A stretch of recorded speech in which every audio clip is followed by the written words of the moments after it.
नमस्कार दोस्तों, आज के हमारे इस वीडियो में हम आपके लिए एक गरीब रिक्शे वाले और भोलेनाथ की कृपा की एक बहुत सुंदर कहानी लेकर आए हैं। एक समय किसी गांव में एक गरीब रिक्शे वाला रामू रहता था। उसके परिवार में उसकी पत्नी, बूढ़ी माँ और एक बेटा था। रामू इतना गरीब था कि 2 वक्त की रोटी भी वो पूरे दिन की मेहनत के बाद जुटा नहीं पाता था। बीमार माँ की दवाई लाना उसके लिए नामुमकिन सा था। रामू भगवान भोलेनाथ का परम भक्त था। सुबह शाम दिन रात ओम नमः शिवाय का जाप करता रहता। अपने पूरे परिवार के साथ सुबह उठकर भोलेनाथ की पूजा अर्चना करता। उसके बाद ही और कोई भी काम करता था। रामू के पास एक पुराना टूटा फूटा रिक्शा था, जिसे लेकर वो पूरा दिन धूप में यहाँ वहाँ सवारी की तलाश में भटकता रहता था। लेकिन उसके रिक्शे की जर्जर हालत देखकर कोई भी उसके रिक्शे में नहीं बैठता था। साहब आइए ना साहब, आपको कहाँ जाना है? आइए, मैं आपको फटाफट ले चलूंगा। अरे रहने दो भाई, रहने दो। तुम्हारे इस रिक्शे में बैठने से अच्छा तो मैं पैदल ही चला जाऊंगा। नहीं साहब नहीं, मैं आपको जल्दी पहुंचा दूंगा। आप किराया भी अपने मन मुताबिक ही दे दीजिएगा। अरे नहीं, तुम जाओ, चलो। रामू सारा दिन यूं ही सवारी का इंतजार करता रहता।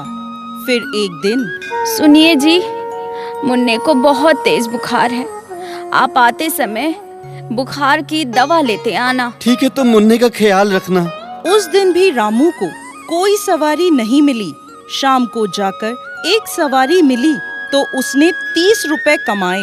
घर लौटते वक्त रामू के रिक्शे का पहिया पंचर हो गया। 30 रुपए में से 10 रुपए पंचर निकालने वाले ने ले लिए। बचे पैसों में से 10 रुपए का रामू ने भोलेनाथ को प्रसाद चढ़ा दिया और 10 रुपए की मुन्ने की दवा लेकर घर पहुंचा। आ गए आप? मुन्ने की दवा लाए हो ना? उसे बहुत तेज बुखार हो रहा है। हाँ ले आया, ये लो। अरे खाने को भी कुछ लाए हो? घर में तो कुछ भी नहीं है। रामू ने अपनी सारी व्यथा अपनी पत्नी को कह सुनाई। कोई बात नहीं, लगता है भोलेनाथ को यही मंजूर है। हे भोलेनाथ, आप तो बहुत ही दयालु हैं, बहुत ही कृपालु हैं। मुझ पर भी कृपा कीजिए भगवान। 3 दिन से मैं और मेरा परिवार भूखा है।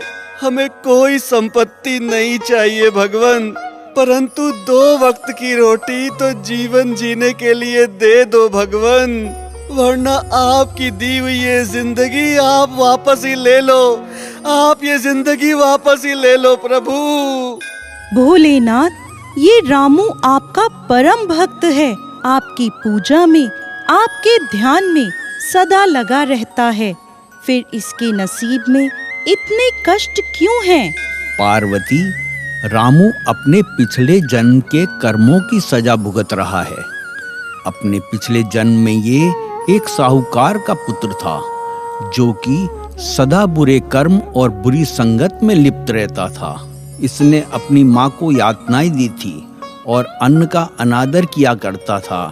इसलिए इस जन्म में ये भोजन के लिए तरस रहा है। परंतु प्रभु, ये आपकी सेवा करता है, आपके भरोसे अपना जीवन जी रहा है।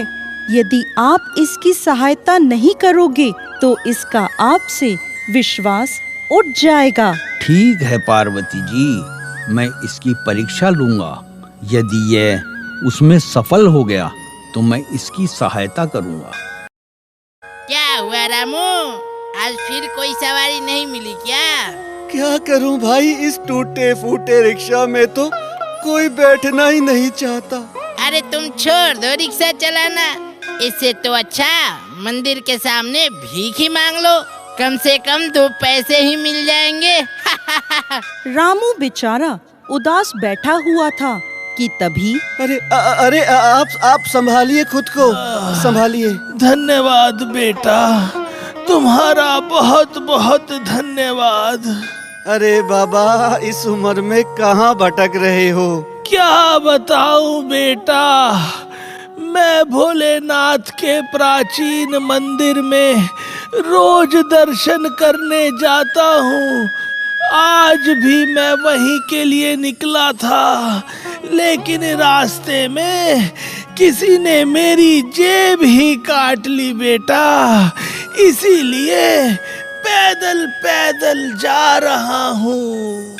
आओ बाबा आओ, मैं आपको ले चलता हूँ। देखो ना, इतनी गर्मी है और आपकी हालत भी बहुत खराब है।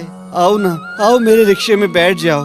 अरे नहीं बेटा, मेरे पास तो पैसे भी नहीं हैं। मैं तुम्हारा मेहनताना कैसे दे पाऊंगा? कोई बात नहीं बाबा, वैसे भी मेरे इस टूटे फूटे रिक्शा में कोई सवारी बैठती ही नहीं है। कम से कम ये आपके काम तो आ ही जाएगा। ऐसा कहकर रामू ने उस आदमी को अपने रिक्शे में बिठा लिया और मंदिर की ओर चल दिया। आह, बेटा तुम्हारा बहुत बहुत धन्यवाद। आज बेटा तुम्हारी मदद से मैं भोले बाबा के दर्शन कर पाऊंगा। तुम्हारा भला हो बेटा, सदा सुखी रहो। बाबा मुझे तो बस आपका आशीर्वाद चाहिए और भोलेनाथ की कृपा चाहिए। वो साथ है तो मेरा हर काम सहज हो जाएगा।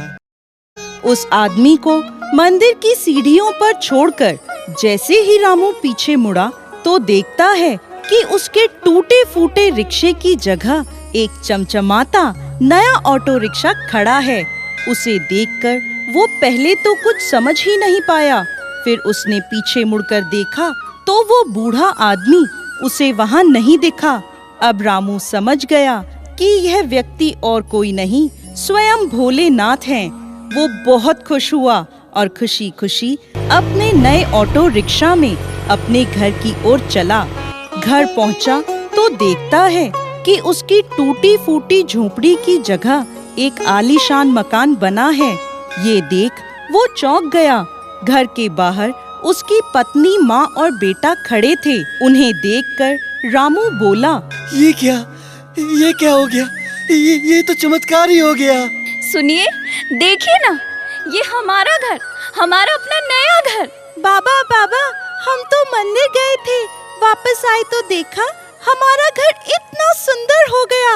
हाँ बेटा, हाँ हाँ। और तुम ये देखो मेरा नया ऑटो रिक्शा। अरे वाह, ये सब कैसे हुआ? ये सब मेरे भोलेनाथ की कृपा का ही कमाल है। ये उन्हीं की दया है जो उन्होंने हम पर आज की है। उनको कोटि कोटि नमन, कोटि कोटि नमन। जय भोलेनाथ, जय भोलेनाथ, जय जय भोलेनाथ।